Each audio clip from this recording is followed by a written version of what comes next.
This is the Mysterious Traveler, inviting you to join me on another journey into the realm of the strange and the terrifying.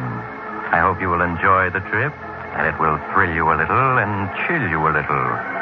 So settle back, get a good grip on your nerves, and be comfortable, if you can, as you hear the story I call Death Has 1,000 Faces.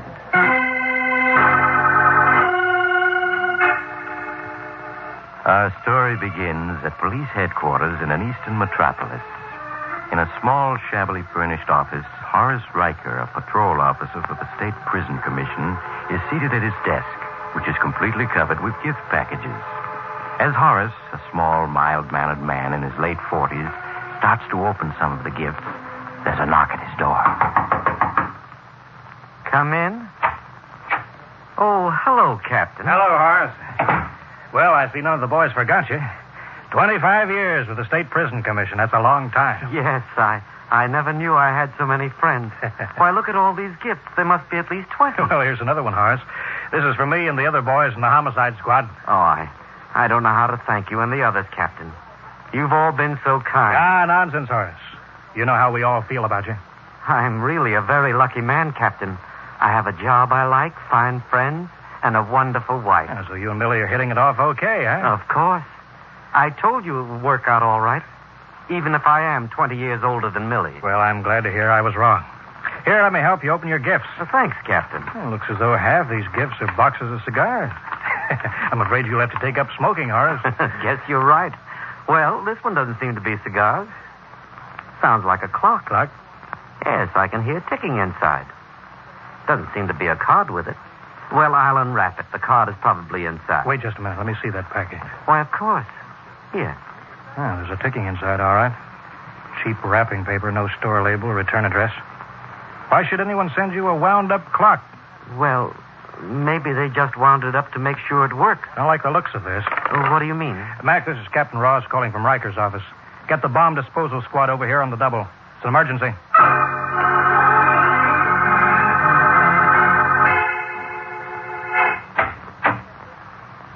What did you find out, Captain? Morelli and the bomb disposal squad have just finished. It was a bomb, all right. Oh, dear me. Morelli said it was extremely well constructed. If you had opened that package, it would have been blown to bits. Who could have sent it? Oh, it's pretty obvious. It must have been sent to you by one of the convicts whose parole you revoked. You really think that's it? Of course. I wonder which one it was. That's what we'd like to know. There's nothing about that bomb that we can trace. Well, you'll have to be doubly careful from now on. Doubly careful? Yes, this con may make another attempt on your life. I'm assigning one of my men to you for protection. But I don't need protection, and think how frightened Millie would be if she found out. Now, don't you worry. She won't find out. I'll see to that. Well, if you think it's best. Just leave everything to me, Horace. Now, you better run along home.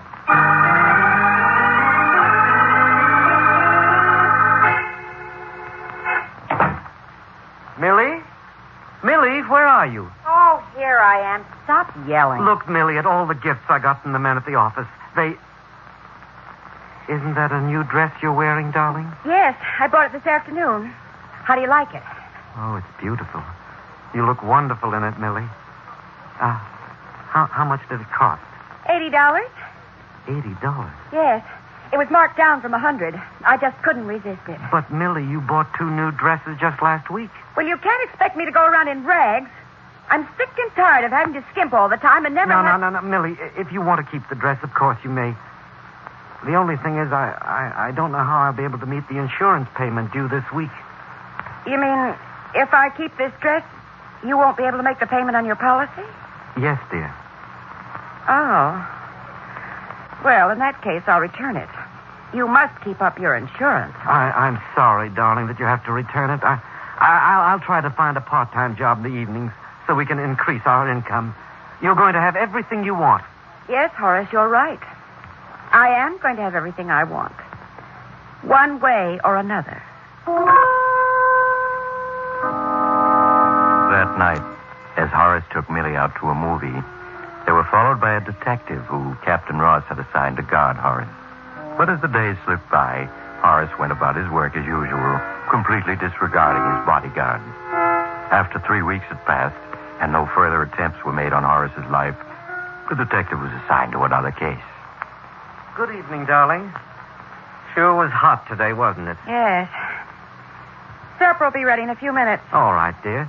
Is there any beer in the refrigerator? Yes, I put 2 bottles in there this morning. Good. Nothing better than cold beer on a hot day. You want some beer, Millie? Now, you know I never drink it. It's too fattening. What did you do today, dear?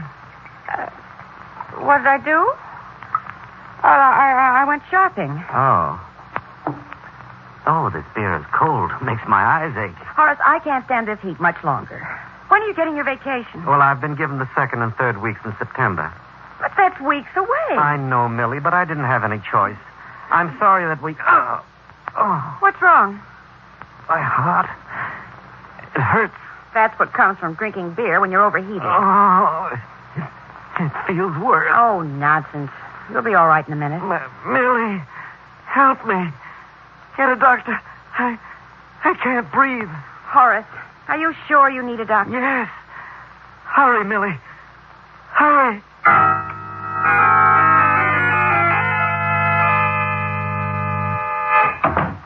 How is he, Doctor?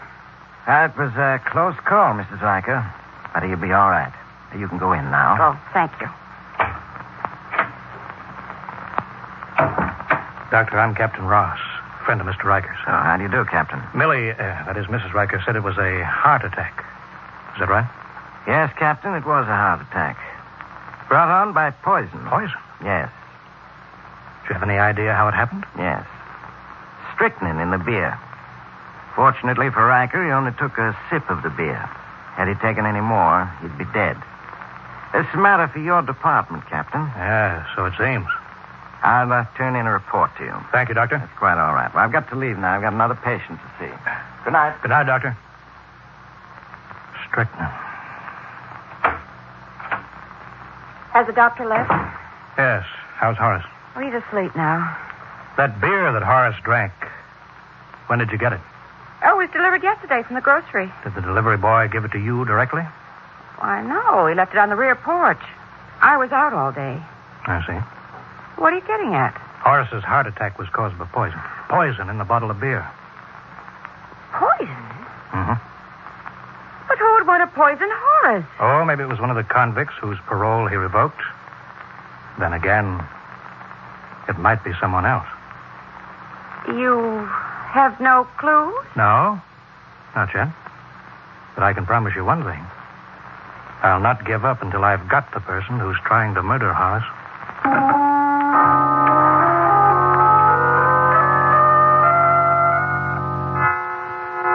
Hello, Horace. How are you? I'm feeling fine, Captain. It's good to be back at work. Well, sit down, Horace. Thank you. Suppose you realize what a close shave you had. Yes. Horace, I've got 4 men working on the case day and night. We've been checking on all the convicts whose paroles you've revoked. Well, that sounds like quite a job. It is. Naturally, we've been checking other angles as well. Other angles? Yes. You understand, of course, it's my duty to investigate every aspect of the case. Certainly, Captain. There's nothing personal in what I'm doing. It all comes under routine investigation. Yes, of course. Well, what I'm trying to say, Horace, is I've had one of my men check up on your wife. On Millie? That's right. But that's ridiculous. Utterly ridiculous. You have no right It to... isn't ridiculous. We've uncovered some very interesting facts about your wife. What? These are the facts. First, your wife worked in an aviation instrument factory during the war. She's a skilled mechanic. Of course, I know that. It's absurd. Your wife has the ability to construct a bomb. A bomb such as the one you received. Are you trying to say it's Millie who's out to murder me? Let me give you the rest of the facts. You're out of your mind. How dare you make such an accusation against my wife? How dare you? Fact number 2. 6 months ago, you took out $50,000 worth of insurance on your life. Whose idea was that? How can you possibly afford to carry $50,000 worth of insurance on your salary? That's none of your business. I refuse to listen any further to these absurd accusations you're making against my wife. Fact number 3. Your wife is two-timing you, has been for months. She's seeing a young man by the name of Jerry Clapper. I won't take that from anyone, not even you. I'll show you. No, don't be a fool, Horace. I'm only doing my duty. Now, sit down. Sit down. And stay down. Horace, We've been friends for 20 years. Do you think I'd tell you all this if I didn't have to? It's lies. All lies. Fact number 4. Your wife's boyfriend works for a medical firm. He has easy access to poisons, including strychnine. Nothing you're saying is true. Nothing. If you were honest, you'd admit that you don't like Millie. You never have. You were dead set against my marrying her. That's true, but that has nothing to do with this. I love my wife and I trust her. I don't believe a word you've told me.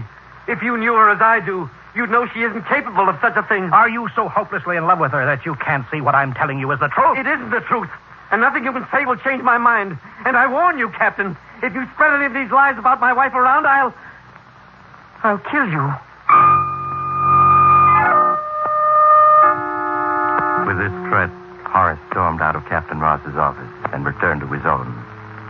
In the days that followed, he avoided Ross, which was soon noticed by his fellow workers. Horace told Millie nothing of the accusations that Ross had made. If anything, he was twice as devoted to Millie as ever. The two spent long hours together making plans for their vacation. The day before they were to leave, Horace was summoned to Captain Ross's office. You wanted to see me? Yes, have a seat. I prefer to stand. Very well. I understand you're leaving on your vacation tomorrow. Yes. Where are you going? None of your business. I'm asking you as your superior. We may wish to get in touch with you. We're driving to Virginia. We're renting the same cottage we had last year. I see. Have you had any further attempts made on your life? No. While you're on your vacation, be careful. What do you mean by that? You know what I mean. If you don't stop insinuating that my wife is trying to murder me, I'll see to it that Just be careful, that's all I'm asking. I'd like to see you come back. Is there anything else? No. Thank you.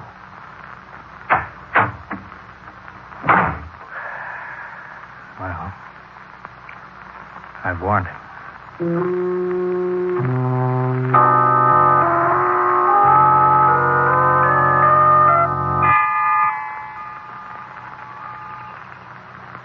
This is a life lying peacefully in a hammock far away from everything and everyone.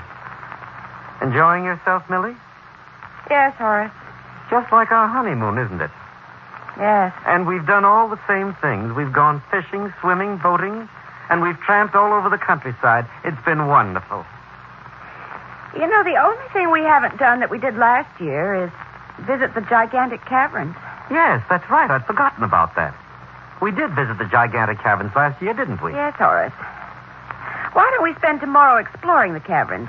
Do you remember that wonderful waterfall and pool? Yes, it'll be a lot of fun. Do you remember the way we almost got lost in the caverns last year? Oh, if you get lost in there, you can wander days without finding your way out. Well, this time I'm going to be very careful. Yes, Horace. We've got too much to live for to let anything happen to us.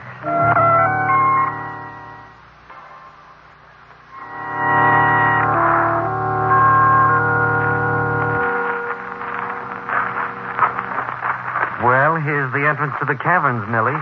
It certainly is deserted, isn't it? Yes, no one comes here after Labor Day. Now, wait till I tie the end of this string to this tree. How long is that ball of string? Oh, about 5,000 feet. Almost a mile. There. That should be long enough to take us to the waterfall and the pool and the cabin, shouldn't it? Yes, just about. Are you ready, dear? Yes, Horace. I'll carry the flashlight. Your eyes will become accustomed to the darkness in just a minute. Cool in here, isn't it? Yes. The only thing I don't like about these caverns are the rats running around. And the bats. Oh, they won't bother you. Do you want me to unwind the ball of string for you? No, Millie, I can manage nicely. This place is fascinating. I'm certainly glad you suggested this little trip there.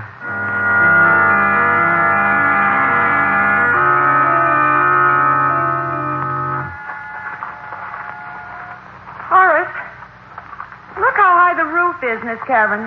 Why, it must be 200 feet. Yes, these caverns get more interesting as you pass from one to another. However, I'm afraid we can't go much further. We've about reached the end of this string. But, Horace, I wanted to see the waterfall and the pool. Oh, I should have brought along another ball of string. Why are you stopping?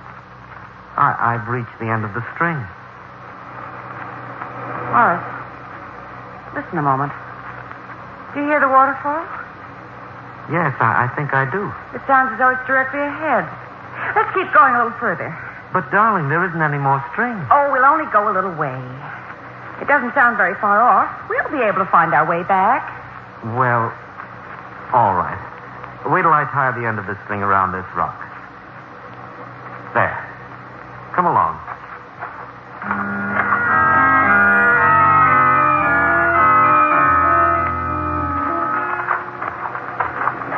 Well, we've come quite a way, but here it is. Yes. Shine your flashlight down on the pool, Horace. All right. It must be quite deep. Yes. What are you thinking of, darling? If a person fell into the pool, there'd be no way to get out. The walls of the pool are sheer rock. There'd be no way of climbing up them. Yes, that's right. What makes you think of it, darling? I don't know. Standing here or looking down at the pool, it just comes to mind. It couldn't be that perhaps you want to get rid of me. Oh, Horace, how can you say such a thing? It could be, couldn't it? After all, I'm 20 years older than you. I'm not good looking, and I haven't any money. Oh, don't talk like that. Why not? It's true, isn't it? My friend Captain Ross thinks it's you who's made the 2 attempts on my life. I? Yes. Ross said that you could have constructed the bomb that was sent to me and have poisoned the beer I drank. How dare he say such a thing? He claims you're after my insurance. And, of course, he mentioned the man you've been seeing, Jerry Clapper. He told you about Jerry? Yes. Horace, you don't believe that I sent you that bomb or poisoned the beer, do you? No, Millie. I know you didn't. Oh, it's good of you not to think so. You may want me dead, Millie, but I know it wasn't you who made the attempts on my life. How can you be so sure? It's very simple, Millie. Because it was I who sent the bomb to myself and poisoned the beer. You? Yes. But why? Why? You're in love, Millie. You should know to what lengths love can drive a person. In that horrible moment 7 months ago when I found out you were deceiving me, I came close to killing you. Horace! Does it surprise you that a mild little man my age could feel so deeply? But then I realized that wasn't the way. That wasn't the way? No. I began to formulate a plan, a very clever plan. First, I took out a $50,000 life insurance policy with you as beneficiary. Several months later, I followed that up by sending myself a bomb, and shortly afterwards, I poisoned my beer. But why did you do all that? I knew that sooner or later my friend Captain Ross would come to believe that it was you who was attempting to kill me. And that's exactly what happened. But why? Why? It was all part of the perfect build-up. The build-up that had led to this moment. What? Yes, Millie. You're going to die. Here and now. No, Horace. No. I loved you so, Millie. I loved you so. Horace, don't come near me. Don't touch me. Horace! Horace! Save me! Don't let me drown! Where's Jerry? When did he save you? I wasn't good enough for you, was I? But you need me now, don't you? Horace! Help me! Help me!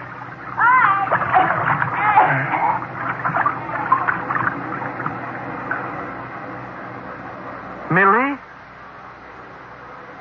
She's gone. I better get out of here. As soon as I get back to the cottage, I'll call the sheriff and tell him my story. He'll believe it, particularly after he talks to Captain Ross. There won't be any trouble. After all, I'm just a mild little man in his late 40s. I'm not the type who can love deeply or hate deeply. Well, at least she found out before she died. Now, let's see. Here are 3 paths. Which one is it that will lead me to the string? It's the one on the left. Yes, that must be it. It's about a half-mile from here to where the string ran out. Then I follow the string for a mile, and I'll be at the entrance.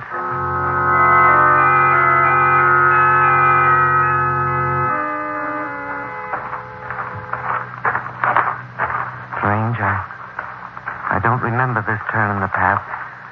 But then I may not have noticed it before. This must be the right path. But then they all look so much alike.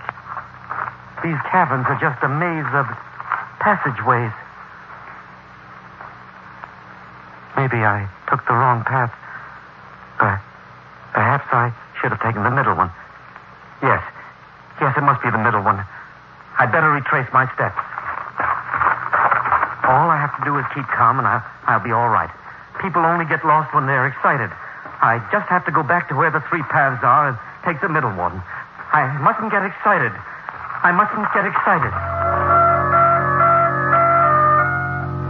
Horace Riker ignored the rapid beating of his heart and attempted to remain calm.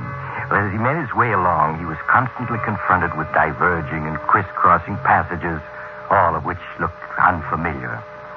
After wandering for an hour, his flashlight burned out and he could no longer go on.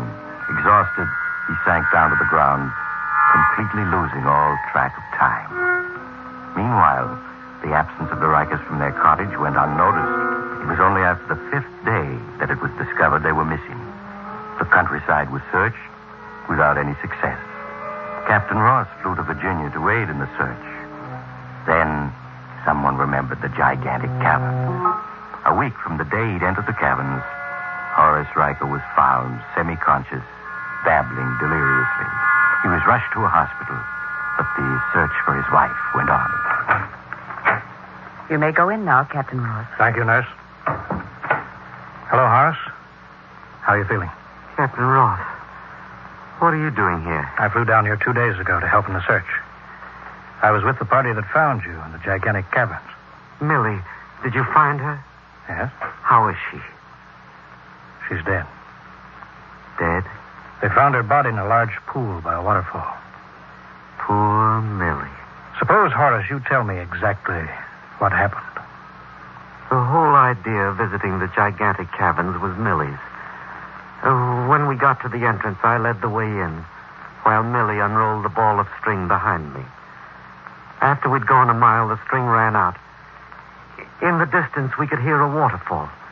Millie insisted that we go on, though I argued it was dangerous. What did she say to that?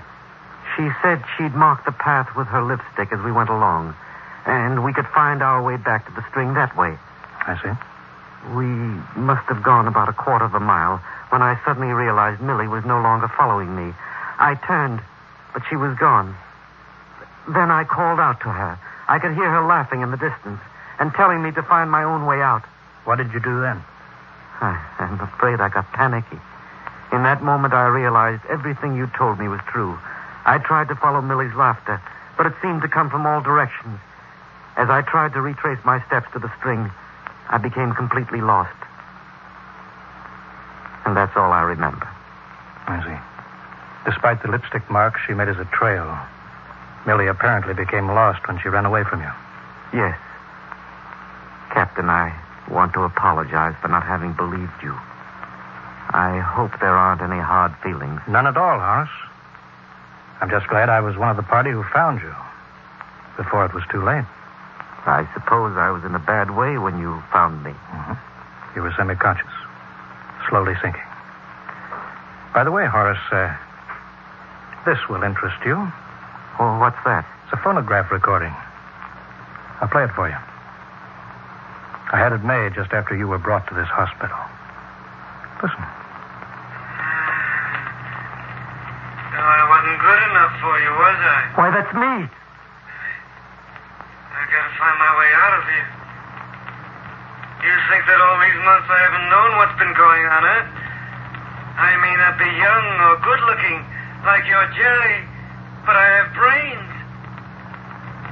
It's so dark here. So dark. It took brains to work all this out. First the insurance, then the bomb, and poison beer. And now this, Millie. Just the way I planned it. You're drowning, Millie. You're drowning. And they'll never find out, Millie. I'm too clever for them. Yes, Horace, you are clever. I must apologize. I completely underestimated you. If you hadn't been delirious when we found you, I'd never have known that you murdered Millie.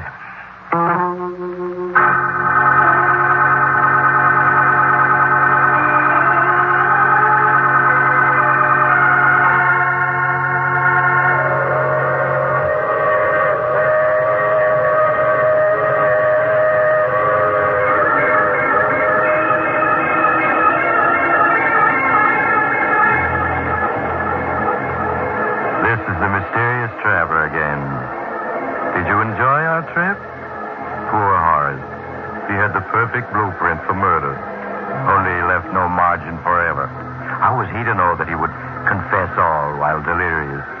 Oh, you have to get off now. I'm sorry. But I'm sure we'll meet again. I take this same